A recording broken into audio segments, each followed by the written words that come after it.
Assalamualaikum warahmatullahi wabarakatuh. Selamat pagi anak-anak. Kita bertemu lagi. Pada hari ini, Bu Guru akan membahas tentang tema 2, bermain di lingkunganku. Jadi, disiapkan dulu ya bukunya, buku siswa dan juga buku Yudhistiranya. Nah, sambil menyiapkan buku, Bu Guru akan menampilkan file PPT. Jadi anak-anak sambil menunggu disiapkan dulu ya buku-bukunya dan alat tulisnya.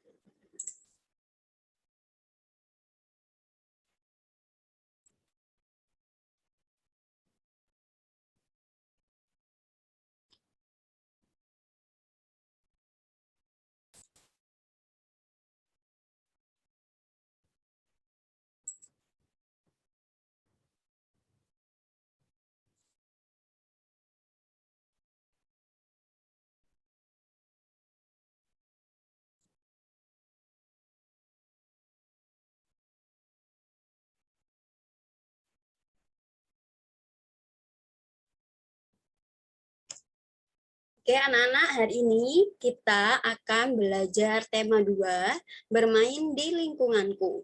Dan memasuki subtema baru, yaitu subtema 4, bermain di tempat wisata.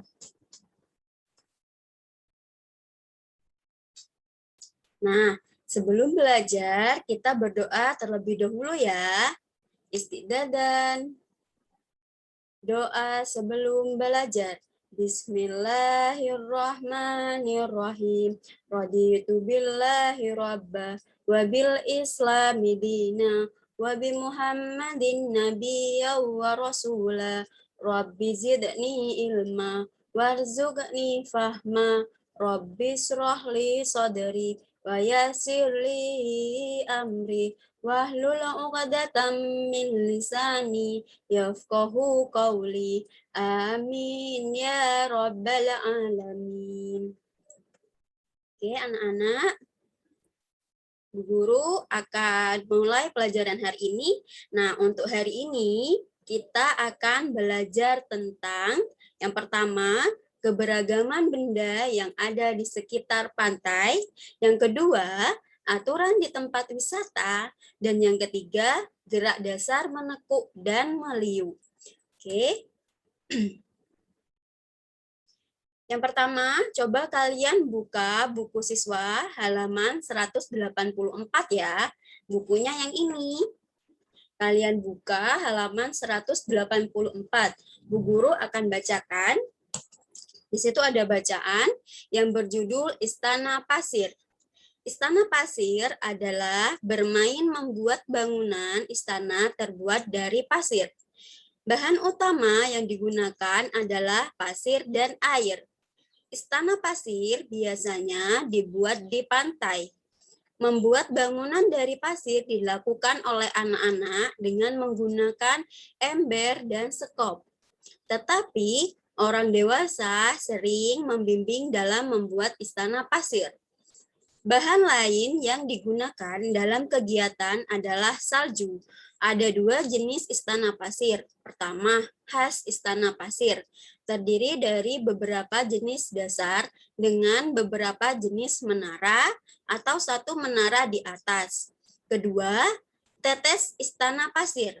Pasir yang sangat basah diteteskan di atas pasir basah lainnya dan menciptakan menara gumpalan pasir.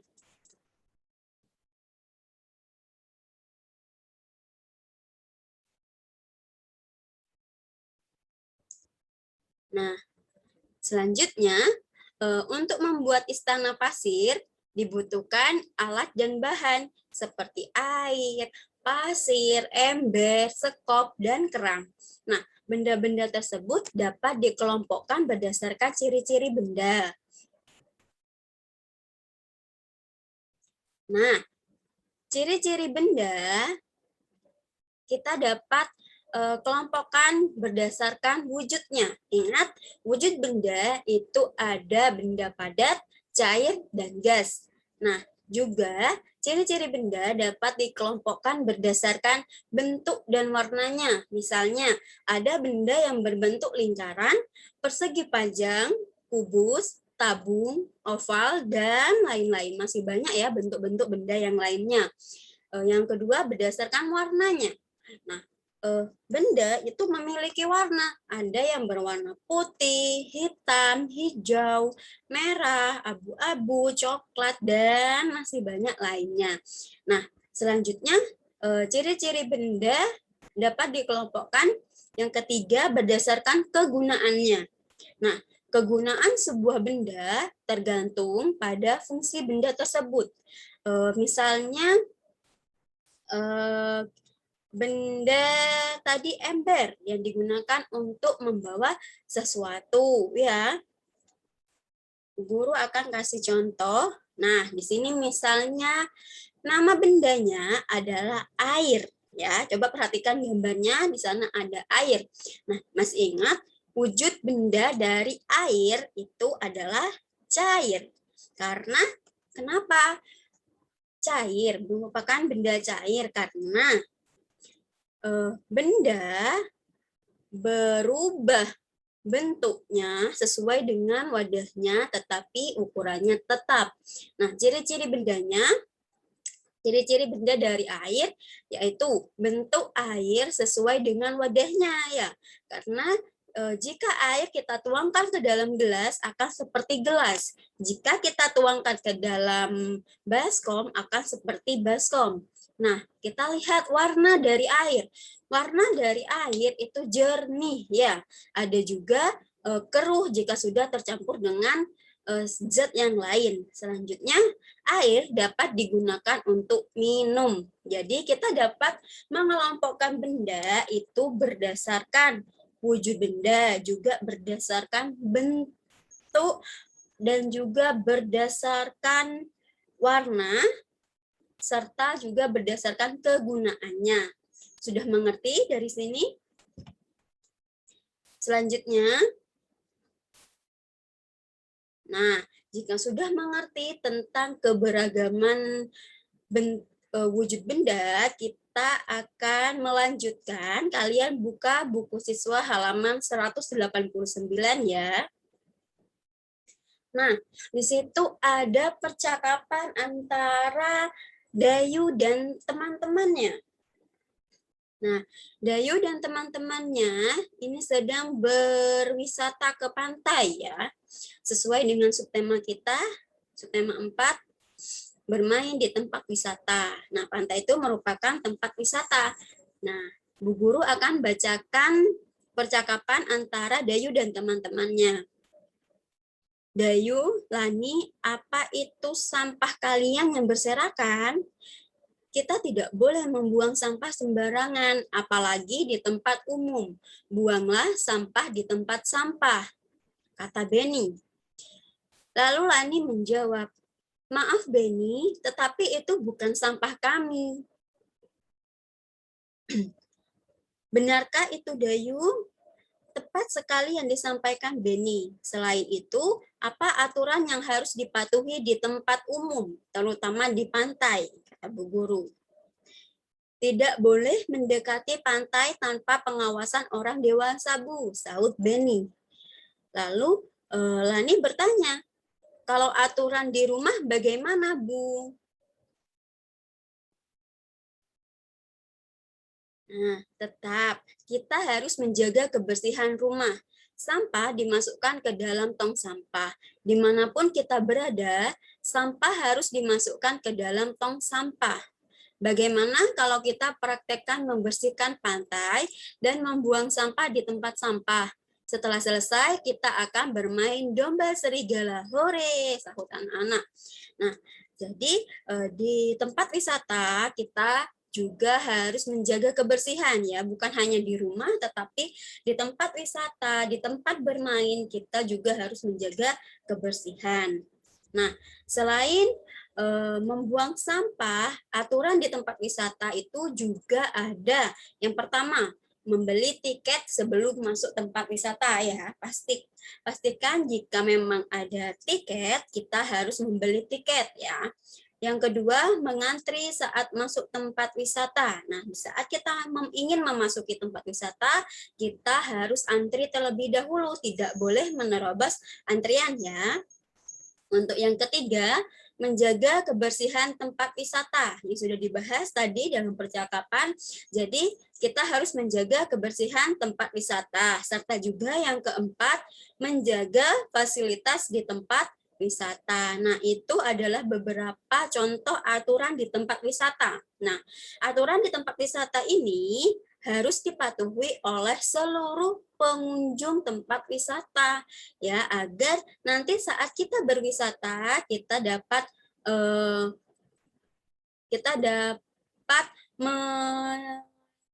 melaksanakan wisata kita dengan nyaman ya.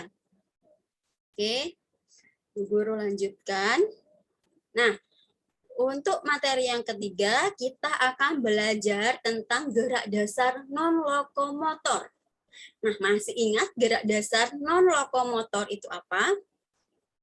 Nah, gerak dasar non-lokomotor adalah gerak dasar yang tidak berpindah tempat atau diam di tempat, ya. Salah satu contohnya itu ada gerak menekuk dan gerak meliuk. Nah, apa itu gerak menekuk? Gerak menekuk dapat dilakukan dengan menekuk kaki, menekuk atau menekuk tangan ya. Gerak menekuk dapat melatih kekuatan otot. Nah, setelah itu gerak meliuk. Gerak meliuk dapat dilakukan dengan meliukkan badan ke arah kiri dan kanan. Gerak meliuk dapat melenturkan tubuh agar tidak kaku. Nah, gerakan menekuk, gerakan meliuk ini biasanya pada saat olahraga kita gunakan saat pemanasan ya. Jadi sebelum ke olahraga inti kita melakukan pemanasan terlebih dahulu agar kita tidak cedera. Nah, biasanya banyak gerakan menekuk dan meliukkan badan. Oke. Nah, ini dia contoh gerak menekuk. Ada gerak menekuk lengan, ada gerak menekuk kaki, dan juga ada gerak menekuk badan ya. Ini gerak menekuk lengan, ini merupakan gerak menekuk kaki, dan ini menekuk badan. Nah, gerak menekuk ini juga dapat ditemukan dalam permainan domba serigala. Oke, Bu Guru lanjutkan.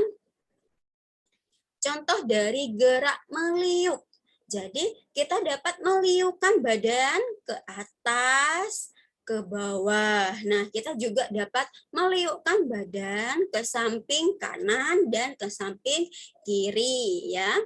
Nah, gerakan meliuk ini juga dapat kita temukan dalam permainan estafet bola. Oke, Bu Guru lanjutkan.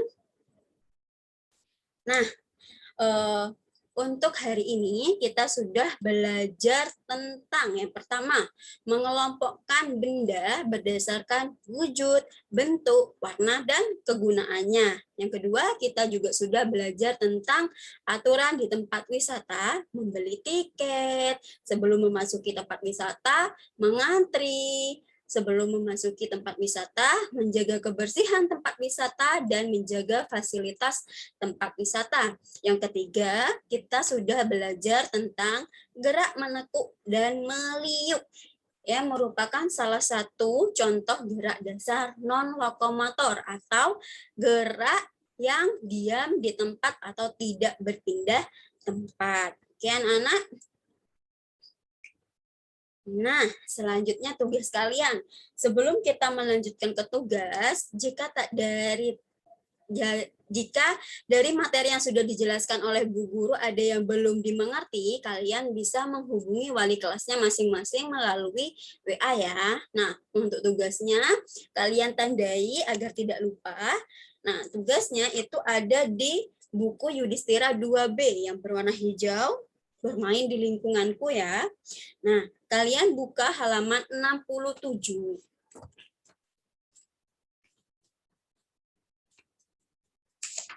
Nah, di halaman 67 kegiatan 2, di situ ada gambar benda-benda yang ada di sekitar pantai.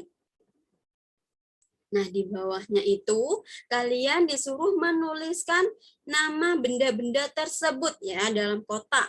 Misalnya gambar yang pertama itu apa ya? Kalian tuliskan dalam kotaknya ya.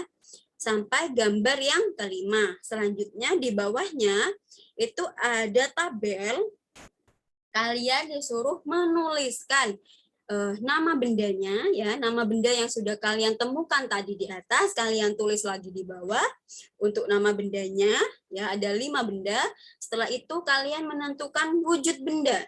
Nah, ingat wujud benda itu ada 3, ada benda padat, cair, dan gas. Nah, dari kelima benda ini kalian disuruh menentukan wujud benda dari masing-masing benda. Nah, selanjutnya untuk ciri-ciri benda. Nah, ciri-ciri benda ini kalian dapat menuliskan berdasarkan bentuknya, bisa juga berdasarkan warna, dan berdasarkan kegunaannya ya. Untuk tugas halaman 67. Nah, selanjutnya untuk tugas halaman 82, kita buka halaman 82. Nah, kegiatan 3 yang paling atas ya. Di situ beri tanda centang untuk sikap yang terpuji. Saat aku bermain di tempat wisata, aku akan bersikap seperti berikut. Jadi, jika itu sikap terpuji, kalian centang. Nah, jika bukan termasuk sikap terpuji, kalian bisa memberi tanda silang. Nah, itu ada sikap 5, ada 5 sikap. Jadi, jika sesuai, kalian centang ya. Untuk yang kegiatan 3. Oke, untuk tugas yang ketiga, kalian buka halaman 77. Nah, kalian buka halaman 77. Di situ ada gambar. Di bawah gambar ada beberapa kata. Nah, di bawah kata-kata tersebut juga ada bacaan rumpang atau bacaan yang tidak terisi, ada bagian yang tidak terisi. Nah, jadi kalian untuk mengisi bagian yang kosong bisa melihat kata-kata yang ada di dalam kotak ya. Pasti sudah mengerti. Oke. Itu untuk tugasnya ada di halaman 67 kegiatan 2, halaman 82 kegiatan 3, dan halaman 77 kegiatan 1. Nah, jika ada yang ingin ditanyakan, bisa menghubungi wali kelas masing-masing ya. Oke, terima kasih sudah menyimak pembelajaran hari ini. Sebelum kita akhiri pembelajaran hari ini, mari kita berdoa. Istiqdadan. Doa setelah belajar. Bismillahirrahmanirrahim. Subhanakallahumma wa bihamdi. Asyhadu an la ilaha illa anta. Astaghfiruka wa atubu ilahi. Walhamdulillahi rabbil alamin. Oke, Bu Guru akhiri pelajaran hari ini. Sebelum Bu Guru akhiri, Bu Guru ingatkan kembali, jangan lupa laksanakan ibadah sholat, mengaji, dan belajar di rumah. Tetap semangat dan selalu jaga kesehatan. Bu Guru akhiri, wassalamualaikum warahmatullahi wabarakatuh.